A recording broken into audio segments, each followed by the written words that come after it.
Every home has moments that don't belong to the living.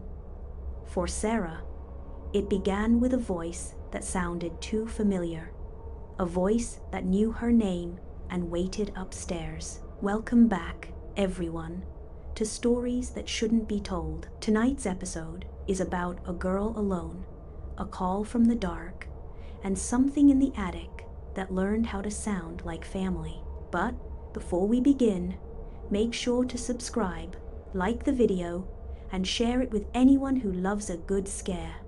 Your support keeps the stories alive. Now, let's begin. The house had been quiet all evening. Sarah sat at the kitchen table, textbooks spread out in front of her, cramming for her biology exam. The clock on the wall ticked steadily, marking each second in the stillness.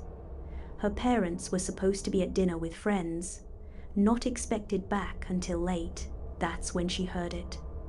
A voice calling from upstairs. Her father's voice, clear and unmistakable, calling her name from the second floor. She looked up from her notes, confused. Had they come home early? She called back, asking what he needed. Silence. Just the hum of the refrigerator and that persistent ticking clock. Annoyed at the interruption, she pushed back from the table and headed for the stairs. As she climbed, she noticed the clock had stopped. The hands were frozen at 9:47, though her phone showed 10:23. The house felt different somehow, the air heavier. She reached the landing and called out again. Her father's voice responded immediately, saying her name. It came from down the hallway, from the direction of the spare bedroom at the far end. She walked down the corridor, her footsteps muted by the carpet runner. The spare bedroom door stood ajar, a sliver of darkness visible through the gap. She called out once more, and again her father's voice answered, speaking her name in that same flat tone. Something about it made her skin prickle. There was no warmth in it, no emotion, just her name repeated precisely the same, like a playback loop. And beneath it, something else, a faint smell of her father's aftershave mixed with cigarette smoke. But her father had quit smoking 3 years ago. She pushed the door open wider. The room was empty, furniture covered in white sheets like ghosts.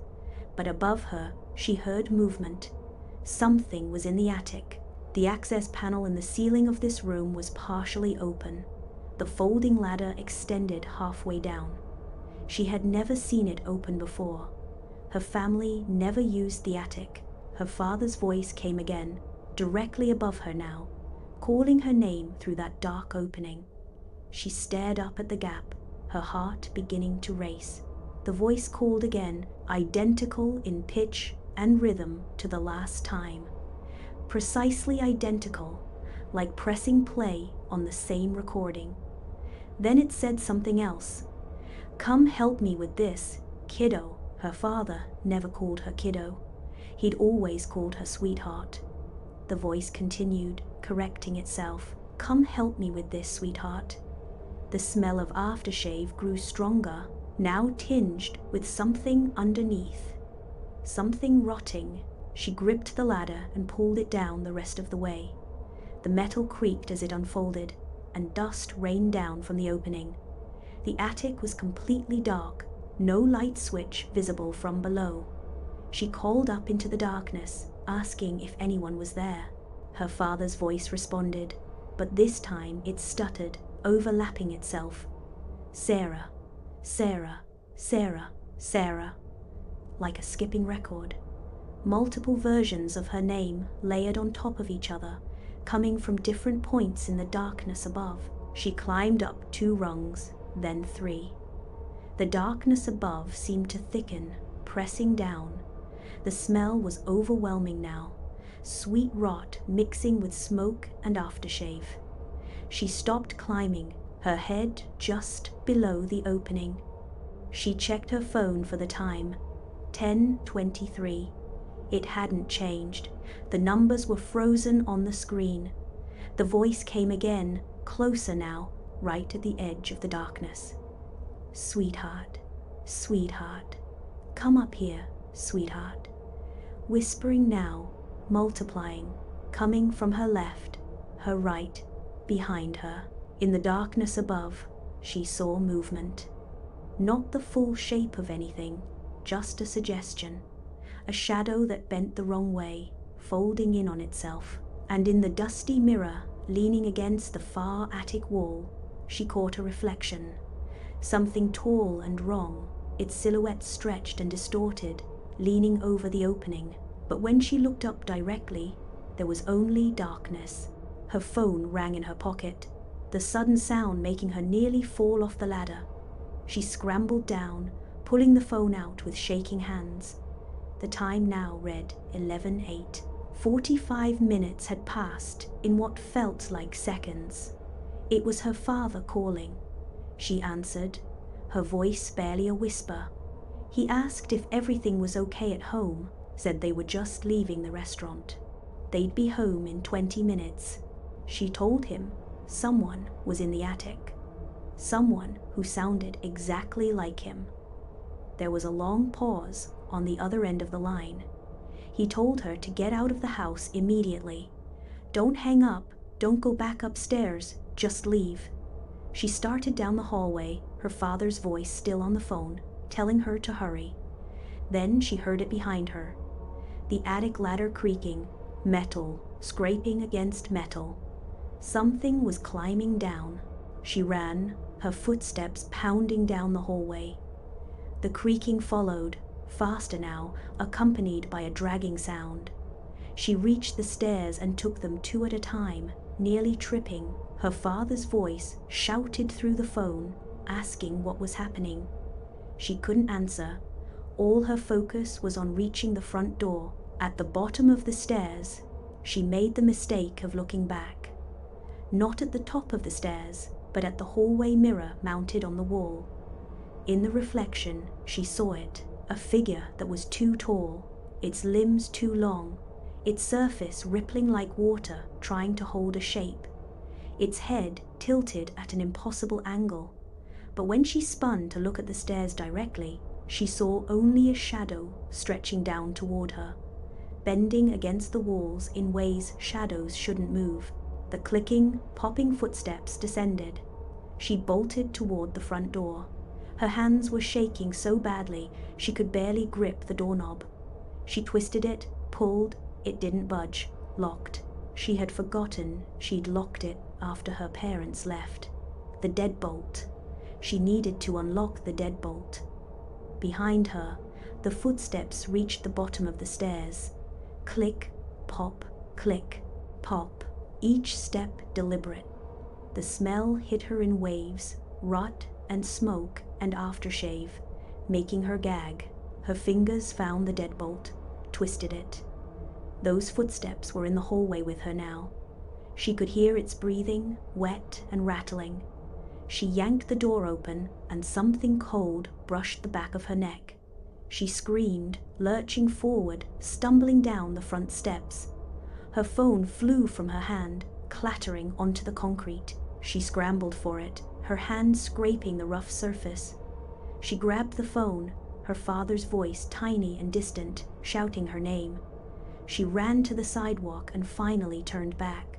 The front door stood wide open, but nothing was visible in the doorway, just darkness. But in the window beside the door, she saw its reflection in the glass. That tall, wrong figure, swaying, where its face should have been. Something moved beneath the surface, features trying to form and failing, sliding back into blankness. Her father was still talking on the phone, asking if she was outside, if she was safe. She started to answer, her voice shaking. Then, from the phone's speaker, clear and close, she heard it. Her own voice, her voice answering her father. "I'm outside, Dad. I'm okay." But her mouth was closed. She hadn't spoken, the voice continued. "A false alarm. I think it was just the house settling. Come home. Everything's fine." She looked at her phone screen. The call was still connected. Her father said okay, said they'd be home soon, his voice relieved. She tried to scream, to tell him it wasn't her. but no sound came out. Her throat had closed with terror. The call ended. 11:47 showed on her screen. She stood on the sidewalk, frozen, staring at the dark doorway. She couldn't go back in. She couldn't warn them. Minutes crawled by. Then, headlights turned onto the street. Her parents' car pulled into the driveway. She wanted to run to them, to stop them from going inside, but her legs wouldn't move. She watched as her father got out, waved to her, smiled. "Everything okay, sweetheart?" He walked toward the open front door. Finally, her voice returned. She screamed for him to stop. He turned, confused. She ran to him, grabbing his arm, babbling about the voice, the attic, the thing that had mimicked her on the phone. He held her, trying to calm her down. Her mother joined them, concern etched on her face. Together, they entered the house. Her father insisted on checking everything. Everything looked normal. The kitchen light was still on. Her textbooks still open on the table. The wall clock showed 11:52, ticking steadily. They climbed the stairs as a group. The spare bedroom door was closed. Her father opened it slowly. The room looked exactly as it always did. Furniture covered, everything in its place, but the attic access panel was closed. The ladder was folded up and secured, cobwebs stretching across the seams. Undisturbed cobwebs, as if it hadn't been opened in years. Her father climbed on a chair to check anyway. The panel wouldn't budge. It was sealed shut, painted over, the paint dried and cracked with age.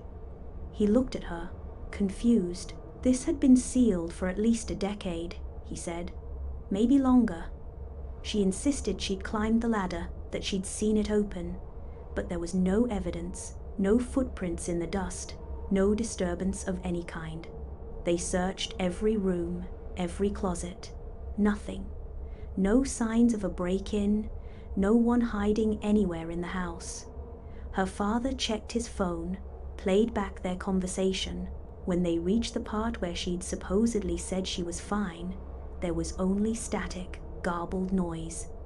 Then her voice, but wrong, layered and stuttering, like multiple recordings playing at once. Her parents looked at each other, finally believing something had happened. Sarah refused to sleep there for a month, staying with her grandmother instead. When she finally returned, her father installed new locks, security cameras, motion sensors. They never spoke about it, but everyone was different. More careful, more watchful. Strange things continued. Small things at first. Her father would say phrases he'd never used before, speech patterns that weren't his.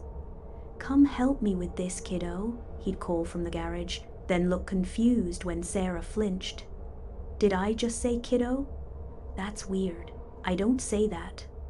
He'd ask her questions he'd already asked an hour before, having no memory of the first conversation. Sometimes his voice would have that same flat quality, that absence of warmth, and her mother would glance at Sarah with worried eyes. Sarah's phone began to malfunction. Text messages would appear from her own number, just her name typed over and over. Missed calls in her log, all from herself, all time-stamped at 9:47. She'd delete them, but they'd reappear. Her voicemail filled with recordings 3 seconds each. Just her name whispered in that layered, stuttering way. She changed her number twice. It didn't help. Every night, at 9:47, her phone would glitch. The screen would flicker, the time would freeze, and for exactly 1 minute, she'd hear static through the speaker. Sometimes, beneath the static, breathing. Sometimes her name, multiplied and overlapping. She started turning her phone off before 9:47, but it would turn itself back on. She'd wake at 9:47 to find it glowing on her nightstand, a recording playing. Always her name, always that whisper. At night, lying in her bed, Sarah would hear it. Faint at first, a creaking from above. Measured and patient, And sometimes, late into the darkness, a voice would drift through the heating vents, her father's voice calling her name, perfectly replicated, waiting, learning, and each time, underneath the words, the smell of aftershave and smoke and something rotting would seep into her room, a reminder that it was still there. It had always been there, and now it knew exactly how to call her. 3 months after the incident, Sarah fell asleep on the living room couch, exhausted from another sleepless night. Her mother was upstairs in the master bedroom, reading before bed. The house was quiet, except for the ticking of the kitchen clock and the hum of the refrigerator. Then her mother heard it, Sarah's voice, calling from upstairs. From the spare bedroom, "Mom, Mom, can you come here?" Clear and bright, unmistakably Sarah. Her mother set down her book, confused. Hadn't Sarah fallen asleep downstairs? She walked to the hallway, called back. "Sarah? What are you doing up here?" Sarah's voice responded immediately. "I need help with something. Can you come to the spare bedroom?" Her mother walked down the hallway, that familiar corridor now feeling longer than it should. The spare bedroom door stood ajar, a sliver of darkness visible through the gap. She pushed it open. The room was empty. Furniture covered in sheets, the window closed, but above her she heard movement. The attic access panel, still sealed and painted over, began to crack. Paint flaked away. The seal broke with a sound like tearing paper, and from behind it, Sarah's voice called out, perfectly replicated. "Mom, I'm up here. I need your help." Downstairs, Sarah woke to the sound of the attic ladder unfolding, metal scraping against metal. Her mother's footsteps climbing, and her own voice, layered and multiplying, calling from the darkness above. "Mom, Mom, come up here, Mom." Sarah ran for the stairs, screaming. But she already knew she was too late. The entity was learning. It had learned her father's voice, it had learned hers, and now it was teaching itself to call others. It would never stop. It would learn every voice in the house, every name, every word, and one by one it would call them all into the darkness until no one was left to answer. And that was the end of tonight's story. If you enjoyed it, make sure to like this video, share it with your friends, and subscribe for more stories that were never meant to be told. Tell me in the comments what kind of horror crawls under your skin the most. Your support keeps these nightmares alive, and trust me, there are plenty still whispering in the dark. Until next time, sleep well if something lets you.